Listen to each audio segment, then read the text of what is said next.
এক মহিলা মক্কায় গিয়েছে ওমরা করতে। সেখানে গিয়ে দেখে কাবার চারপাশে সবাই তাওয়াফ করছে, কিন্তু কাবাটাই সেই মহিলা দেখতে পাচ্ছে না।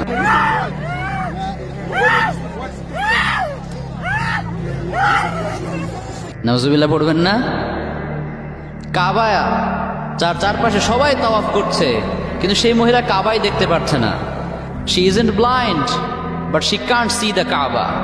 মহিলাটা কিন্তু অন্ধ না, মহিলাটা সব দেখতে পাচ্ছে, বাট কাবা শরীফটাই দেখতে পাচ্ছে না। তো এই ঘটনাটা আমি যখন দেখলাম, তখন এর অ্যাকচুয়াল রিজনটা আসলে কি এটা ফাইন্ড আউট করার জন্য আমি একটু রিসার্চ করলাম। তো রিসার্চ করতে গিয়ে তেমন কোনো অথেন্টিক সোর্স থেকে আমি এর কোনো অ্যাকচুয়াল রিজন খুঁজে পাইনি। বাট আই গেস এই মহিলাটা হয়তো তার লাইফে এমন কোনো অন্যায় করেছে যে অন্যের শাস্তিস্বরূপ আল্লাহ তাআলা তাকে এত বড় অপমান করেছেন। আল্লাহ তাআলা তাকে নিজের বাড়িতে ডেকে এনে কাবা শরীফ দেখার যেই রহমত, যেই বরকত, যেই তৌফিক এখান থেকে মাহরুম করেছেন। নিজের বাড়িতে ডেকে অপমান করা, এটা কিন্তু চারটিখানি ব্যাপার না মিয়া।